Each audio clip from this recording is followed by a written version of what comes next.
Hello and welcome to the Stateside Soccer Show. My name is Jordan Wiegand, and it's just me today. Logan is no longer stateside. He's actually over in England currently right now, so I hope he's having a great time there. It's been a long time since I've been to England, about 12 years at this point, as scary as that is.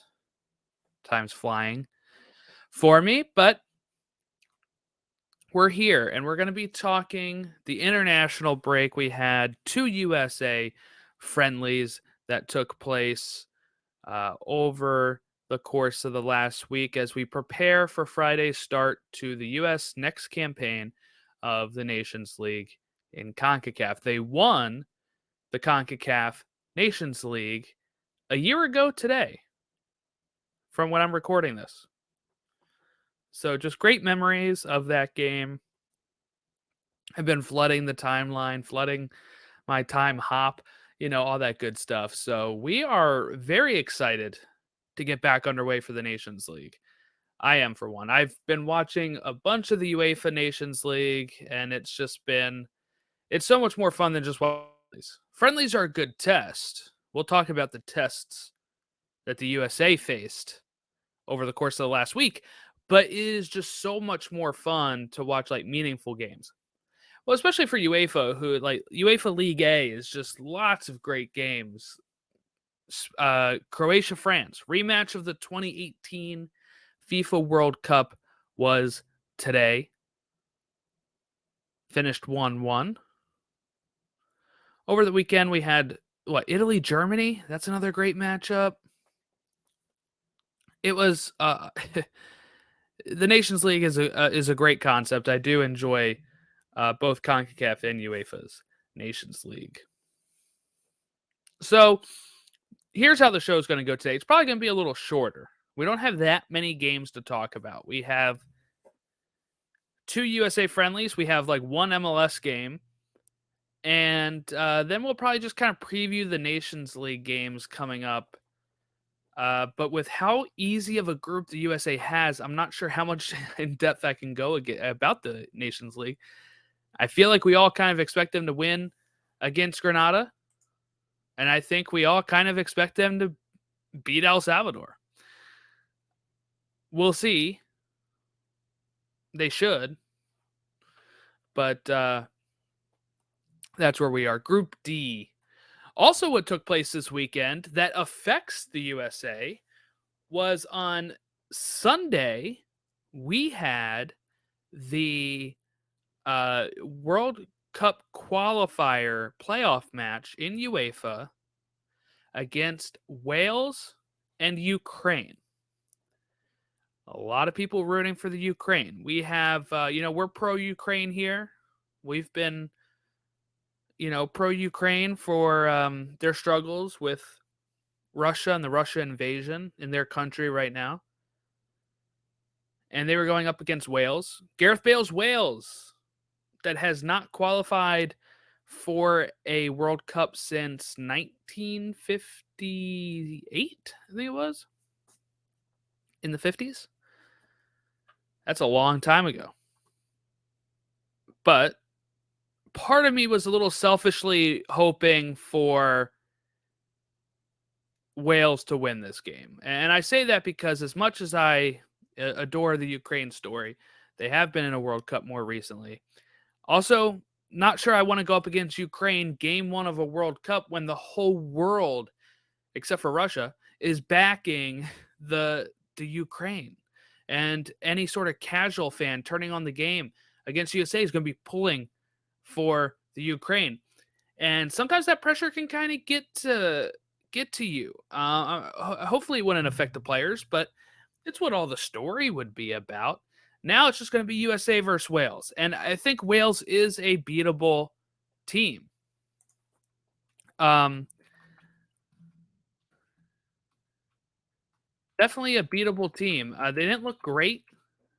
Ball came off of a Yarmolenko own goal. That's how the goal came. It was a Bale free kick. Yarmolenko headed in. And what we'll talk about here is the Wales soccer team, football team, whatever you want to call it. That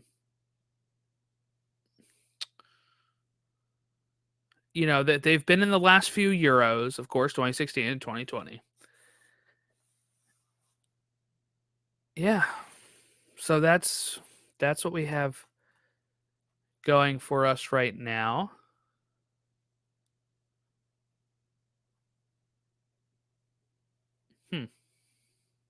Yeah, 1958 is what I'm reading here. And then in that year they reached the quarterfinals as well.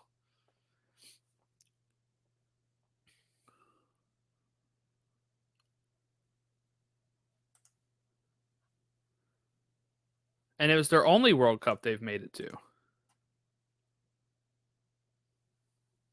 So that's pretty interesting.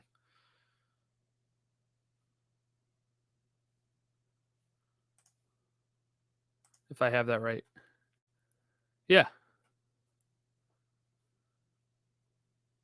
There you go. That's who our opponent is. That game is going to be on November 21st. 2 p.m. All the U.S. games are on 2 p.m.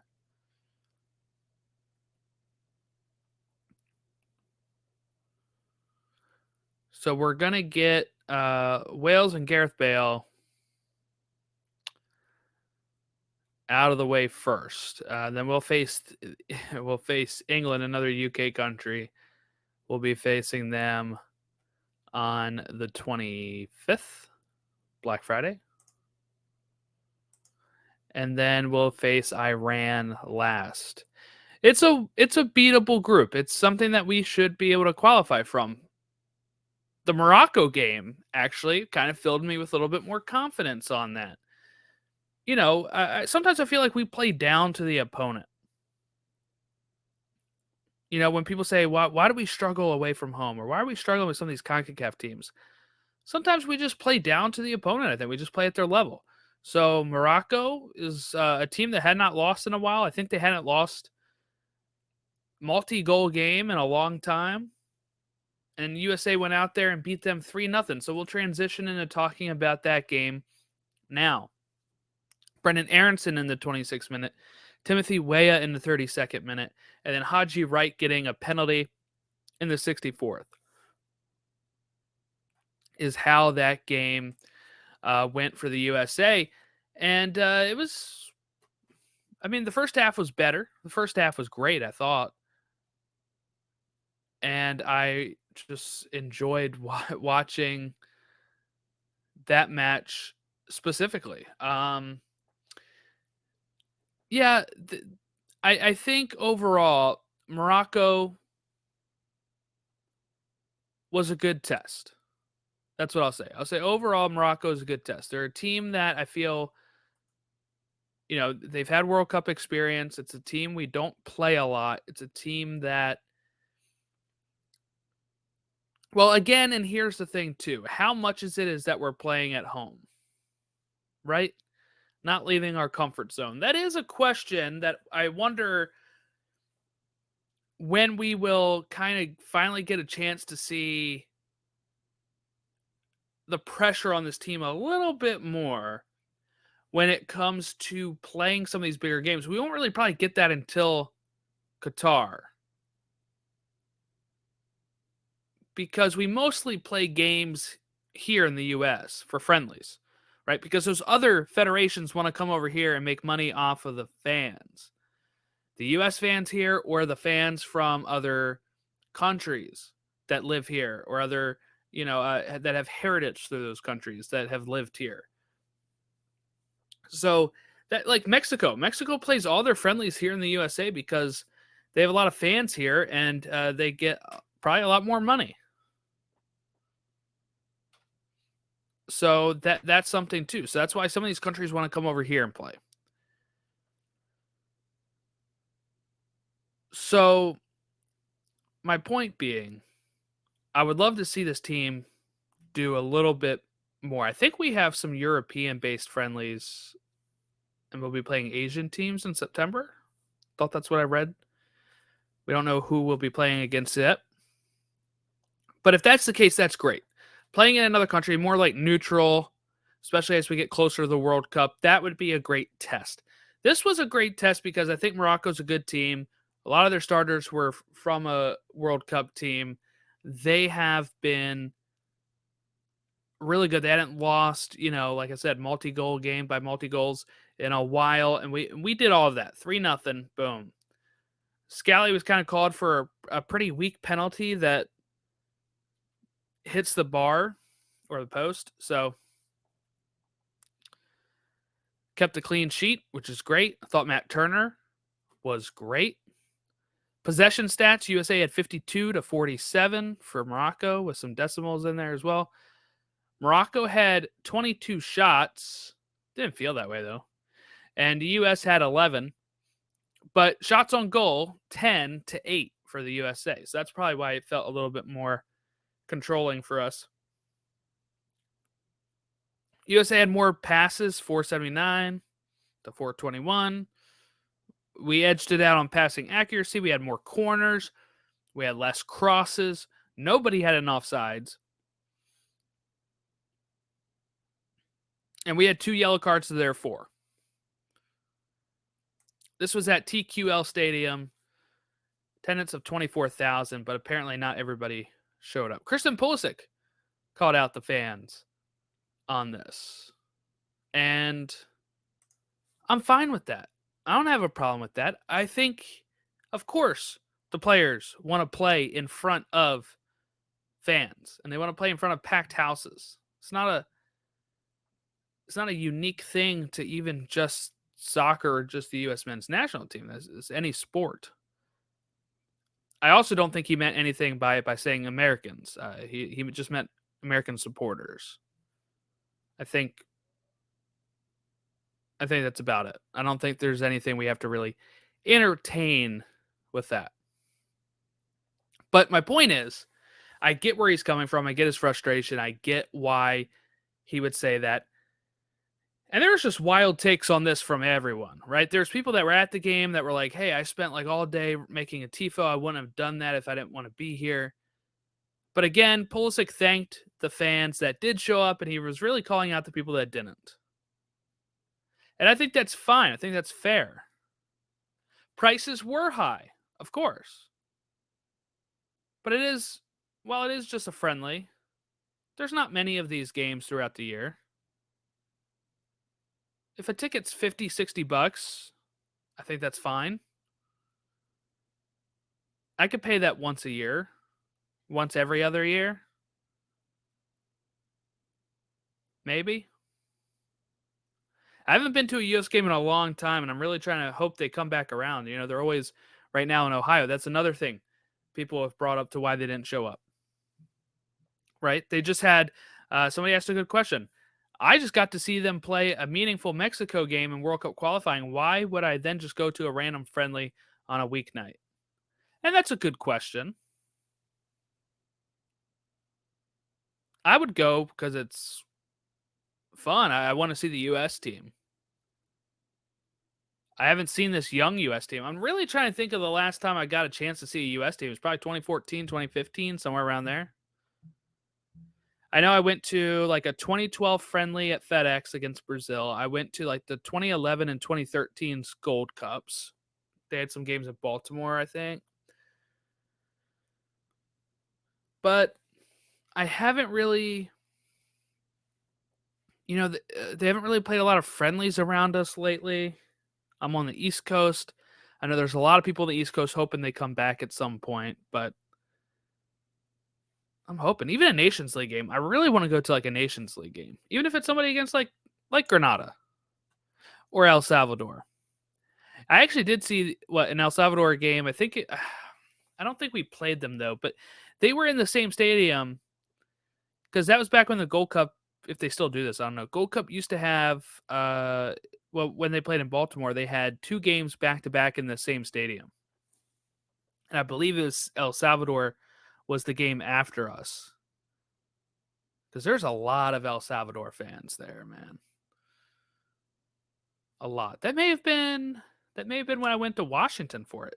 So that may have been the 2013. 2011 was in Baltimore, I'm pretty sure. There's a lot.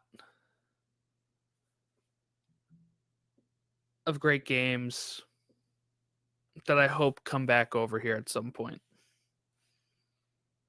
I am going to Baltimore to see, it's not far from me, but I'm going to go see Arsenal Everton there to kind of hope that more teams and more games come back to Baltimore, hoping that a World Cup game will come to Baltimore or Philly, somewhere close to me, so I can try to get World Cup tickets in 2026 would be nice.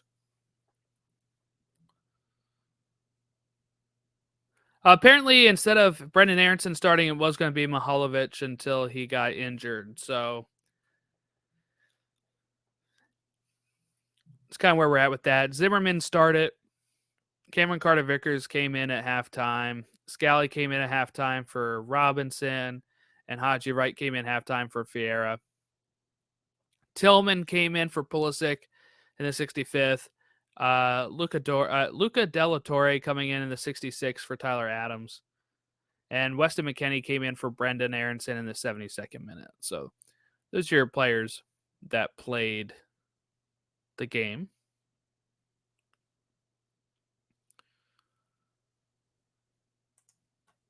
Keeping on the U.S., we had USA versus Uruguay yesterday. Wasn't a great game. This one was in Sporting Kansas City Stadium.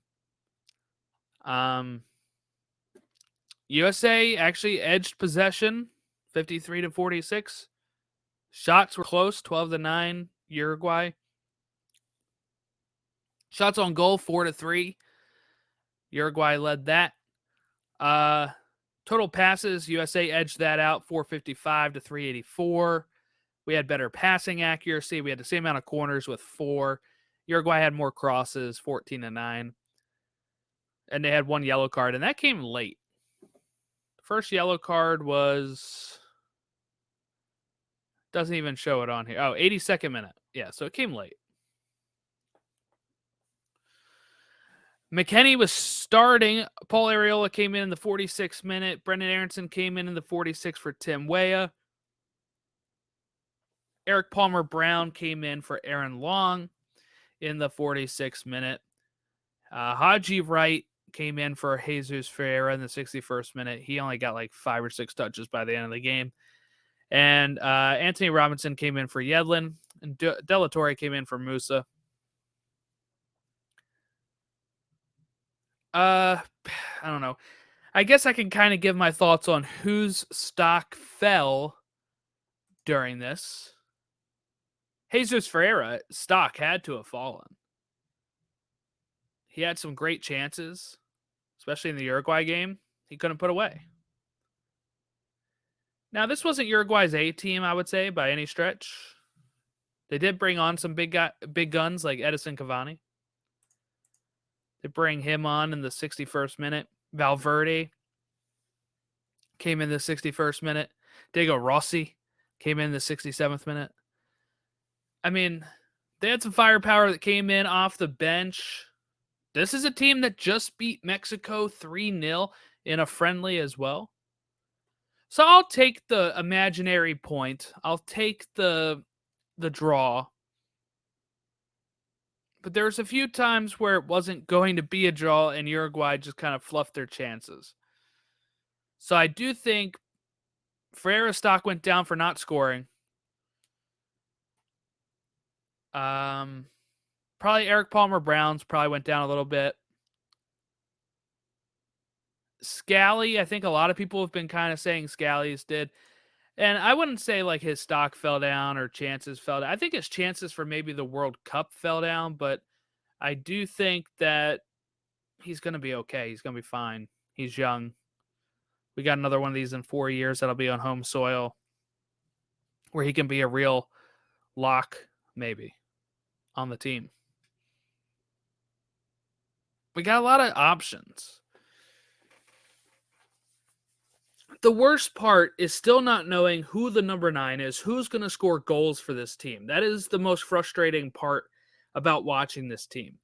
I would put Timothy Weah in the center. He's talked about how he doesn't like that, but I do think We need somebody up there that can score goals. And if he scores goals, he's going to do that. He could float to the left, float to the right if he wants.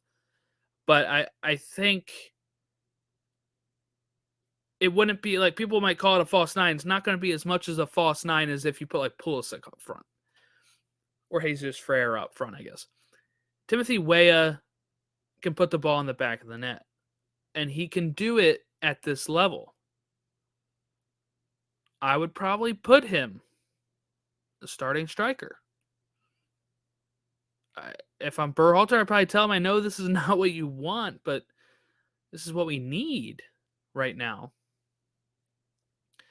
Because I don't think Fiera is going to be able to do it. Sargent, who knows what that looks like, where he, is he going to stay at Norwich? Is he going to get some championship minutes and be able to put some goals away? DK in the championship, is he going to be able to get a chance and put some goals away? Really, striker is going to come down to from July when the new season starts to November when the World Cup is being drawn, starting and the squad is drawn, because it could really just go to the hot hand. Somebody that's playing at a high level that is scoring goals.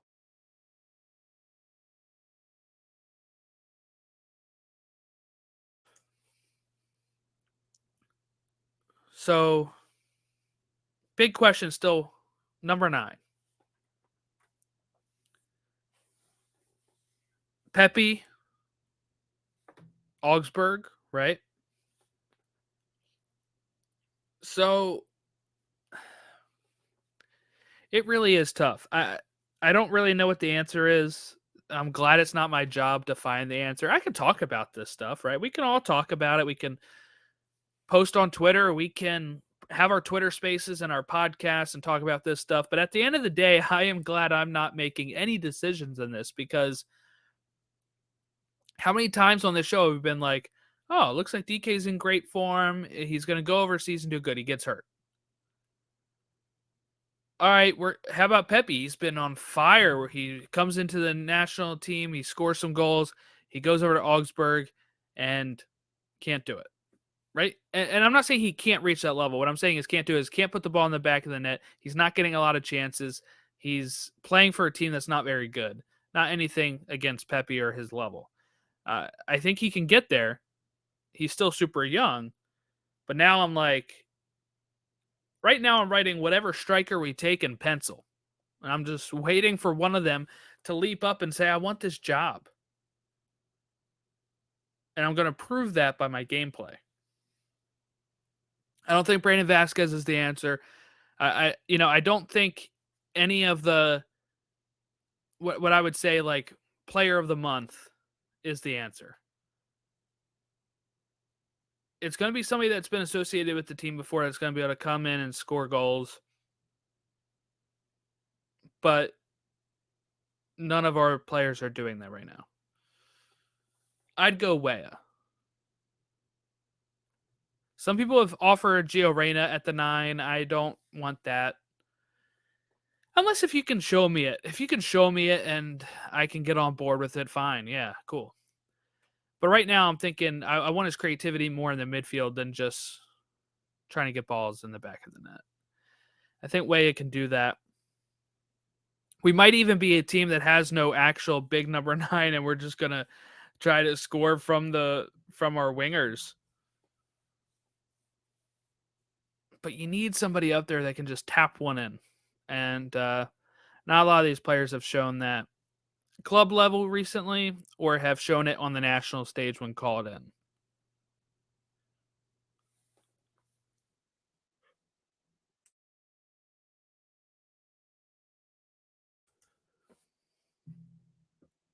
All right. Anything else about Uruguay? I'm just kind of sitting here looking at Uruguay. Paul Arriola is probably making the team. That'll upset some people. He didn't look great in this game, though. I don't think he'd see much time on the field in the World Cup anyway. I think he'll make it. If they do expand to 26 players, I think we have a good shot at at even Conrad De La Fuente hasn't really done too much lately, right? Like Greg has a really tough job for these 26 spots here. If we get 26, if he's get 23, he's got an even tougher job. We still don't know who really the third backup goalkeeper is. People would say Horvath, and we're talking on the day that he helped win a Nations League, and he played lights out, coming in for Stefan's injury. But we got Stefan at City as a backup. We got Turner going to Arsenal as most likely a backup, trying to win that spot. And we have Horvath, who is probably going to have to leave Nottingham Forest. And the reason I say that is because the keeper they have did an outstanding job in the playoffs to get them promoted. So for me, I'm not so sure that that's something that is going to work. I think you do need at least somebody on your team that's been playing goalkeeper consistently starting. That's where maybe a Sean Johnson comes in. I saw some people saying he shouldn't ever be called in after the Uruguay game. I thought he played fine. I thought he played okay. Didn't give up a goal. I didn't see anything really outstanding that, like, I'm calling for him to be the third goalkeeper, but I didn't see anything that I'm like, I would hate it. Most of the time, third goalkeepers are not playing in the World Cup anyway.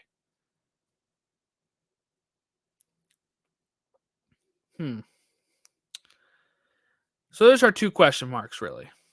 Right now, I'd say Matt Turner is the number one goalkeeper. Stefan's number two. And I would probably bring Horvath. I probably would bring Horvath. I like the kid. I liked what he did for the Nations League. But all three of these need to get starting minutes somewhere. So I'm hoping Matt Turner can win the job. I'm hoping Stefan goes on loan. And I'm hoping Horvath either goes on loan or makes a move somewhere else to start playing consistently. And then I'll feel really good about whoever's in the back of the whoever's in front of the net. I'll feel really good about our chances. But if they're all riding the bench, I'm going to be a little weary of that going into the World Cup. All right, sticking with the U.S., we have the Nations League coming up. We are in Group D. El Salvador beat Grenada 3-1 the other day to take the first spot in the group right now. So El Salvador sits top of the group with 3 points. Grenada sit bottom. USA sits in the middle without having played yet. So on June 10th, the USA will face Grenada.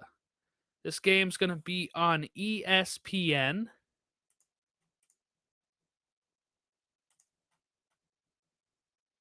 Plus, I think. It is on... Oh, it doesn't say. I believe it's ESPN Plus. I know Paramount usually has these games, but I'm pretty sure it somehow falls into that since it's a home game.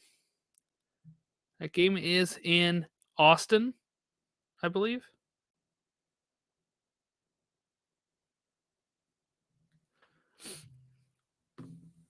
Yeah, Q2 Stadium.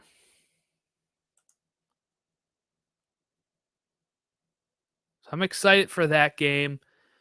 El Salvador beat them 3-1. I think before they had said we might drop some of these players and bring in some different ones, and I think that'd be fine because I don't think we need all these A squad players to take on Grenada. So I'd be fine with maybe rotating out some. I think we can win at home against Grenada.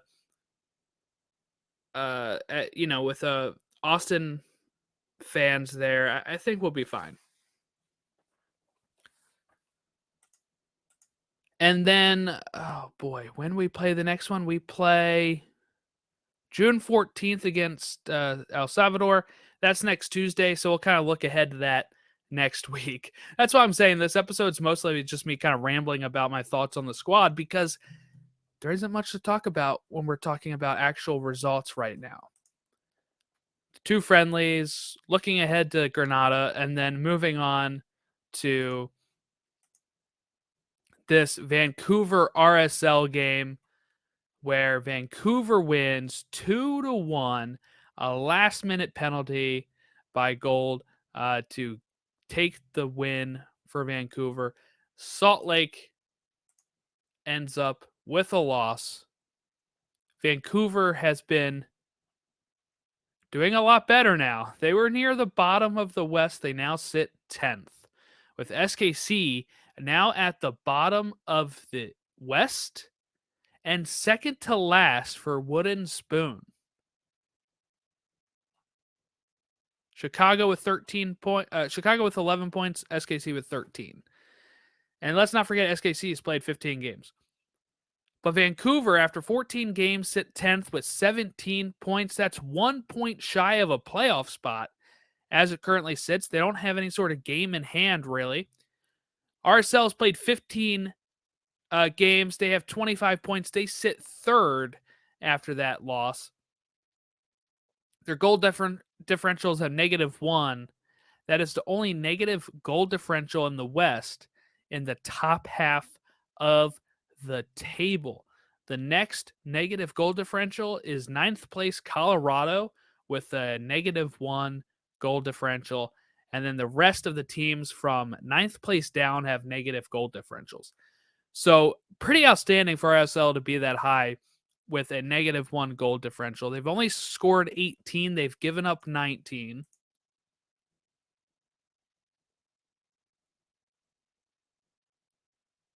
They sit third. I know I've talked about this a lot, later this month, in about 20 days or so, the 25th, I'm going to be watching the RSL game against the Crew in Rio Tinto.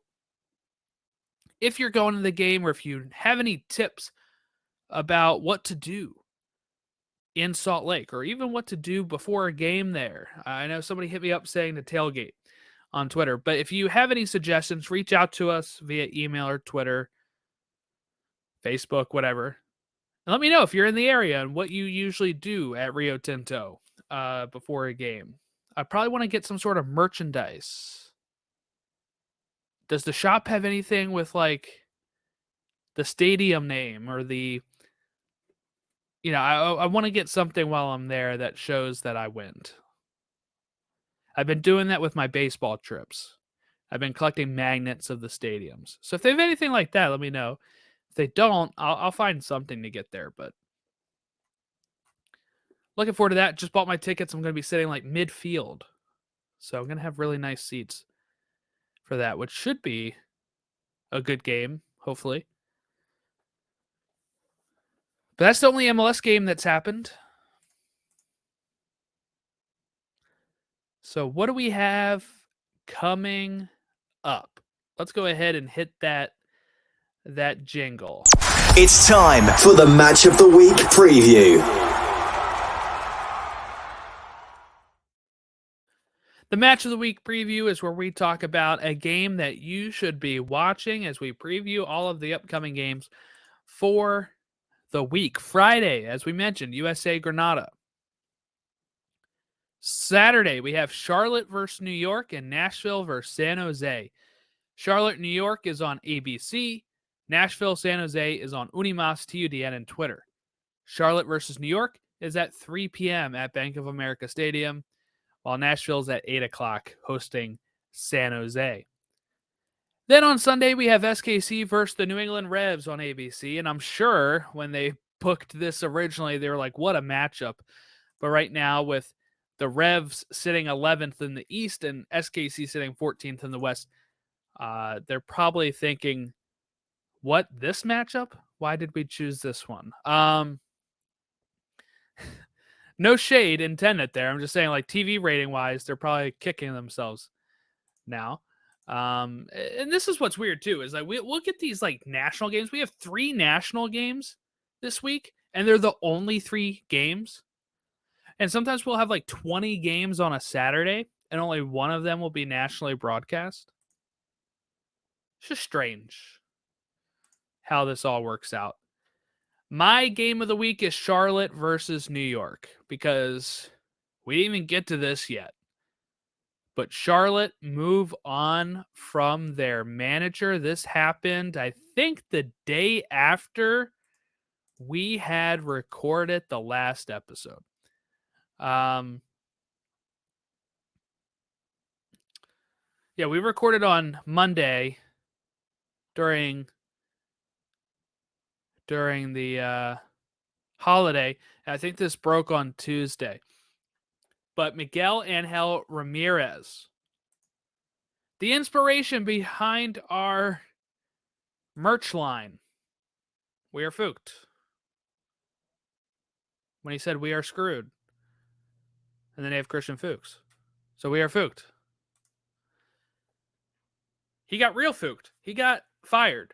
It sounds like from our good friend Chris Smith, who's been on the show a few times, reporting for 90 Min, talked about how this was kind of like a blindside for Miguel Angel Ramirez. It wasn't notified until right before the press release was sent out. Some of the we really don't know what happened there. There's rumors of all kinds of things, but it sounds like he just didn't get along with the front office. They kind of took it to heart when he said we are screwed. And who knows? Maybe they saw my merchandise or like, this is embarrassing. Just kidding. They didn't see that. But yeah, so if you still want that merchandise, hit it up. But here we go. They play the Red Bulls. So this is their first game with a new interim manager. And the Red Bulls, who have been very good this year, 4th place, 23 points. And they've been very good away from home. When they're at home, they're 1, 2, and 4. And away from home, they're 5, 1, and 1. So this is an away game for New York. So I would probably go out of my way here to say that the Red Bulls are going to beat Charlotte at Bank of America Stadium. And the fans are going to be very depressed because why did we get rid of Miguel Angel Ramirez? There are players that probably joined the team because they wanted to play for that coach. You're only so far in the season, and guess what? They're 8th place. 16 points. If they win this game, they'll be in a playoff spot, and they would have just fired their manager. That's mind-boggling. They haven't won an away game, but they have a 5 wins at home, 2 draws. 2 losses at home, 5 wins, 2 losses. Then they have 6 losses on the road and 1 draw on the road.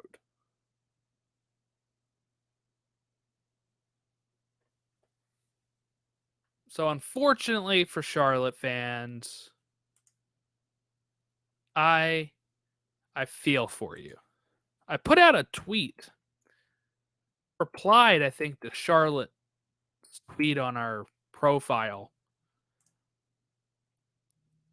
because it was a little disingenuous. They had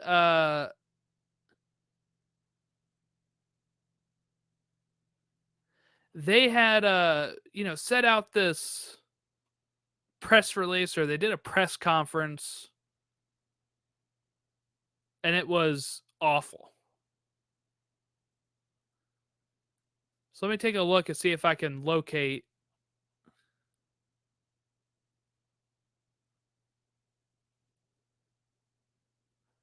All right, Charlotte FC says sporting director Zornan Creneta speaks to the media after coaching change. And they use that loosely when they said spoke to the media. Because he mostly just said he doesn't want to speculate on anything, which he wouldn't be. He knows the truth. And it's just going to lead to fans speculating. So I don't really understand what he was going for there. But I tweeted out here. I got 35 likes on it, by the way, too. So that's nice. But I said, how about providing your fans with the reason for the firing? All he said was that it had something to do that it was something they had to do when results say differently. So maybe something behind the scenes, but wait, he doesn't want us to speculate. So maybe just being transparent might work. That is the whole thing for me. It's no secret this league is not very transparent. We've covered it. We understand that. But when you're talking about a coach firing and you're using words like we had to do it. What else did they say here? We have no choice to do it. While the results show otherwise, it's going to lead to even more speculation about him being a jerk to people, about him doing stuff like Gabriel Heinze, no water, stuff like that. It's going to lead to thoughts like that, but that may not be the case. So then now everybody has this perception about MAR when the truth could have been less worse. But now we're speculating because you haven't given us any information on it. And that's where it really hurts for everyone involved. And now for the people that were on his side, they're probably going to say that this was unfair to the sporting director, right? Like, you should not have done this. That was unfair to Miguel Angel Ramirez. Why are you doing this? We don't like you. The pressure's on you now. And when you say stuff like we had to do it and you don't actually talk about why you had to do it, people just see through that for the BS it is. Tell the truth, don't tell the truth, whatever. You got to give a reason when you're sitting 8th place. I think you don't have to give a reason if they're bottom of the table like I expected them to be. If they're sitting 14th, like in Logan and I's projections, there's no reason for they would even have to come out and say, we had to do it because of this. We would just know they had to do it because they're bottom. They're sitting 8th place, 2 points of a playoff spot. There's no reason to do that. Unless if there were something worse, right? But then they don't want us to talk about it. They don't want to talk about it. So they're going to be in this uphill battle right now of how they want to handle this. And what I mean by that is if they go out and lose to the Red Bulls, you're probably going to have some fans unhappy. Let's not forget they're paying like the highest ticket prices in the league, Charlotte, season ticket wise. So there's just questions. There's tons of questions on how this is going to work out for Charlotte. Who are they going to find to replace them? Because if I'm another coach and I see how fast he got pulled after 14 games, I don't know if I'm going to Charlotte to coach. Why would I go there? I feel like I wouldn't even have any time to put anything together. But maybe if they knew the full story, you could approach them. But again, they didn't even go over that. So that's where it's really difficult for seeing a way that this is going to work out well for Charlotte. Which sucks because they've been a blast to kind of see how they're doing.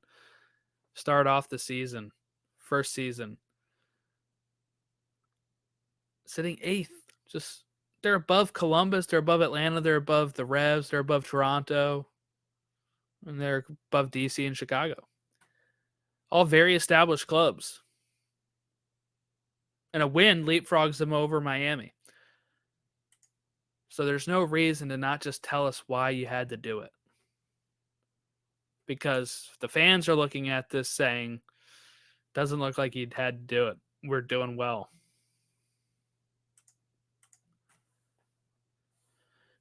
So that's my piece for that, I guess. But that's the game to watch. Red Bulls have been good. Charlotte under interim management. See fans do anything special for that game, protests or anything like that. Who knows? But it's a national spotlight of that, again, on ABC and ESPN Deportes, Saturday, June 11th at 3 p.m. All right, I don't think we have much more else to cover.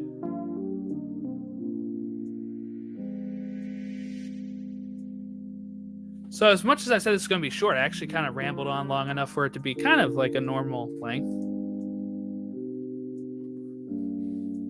I hope everyone is enjoying the season of MLS that we're currently covering. It's our second full season covering it here on the show.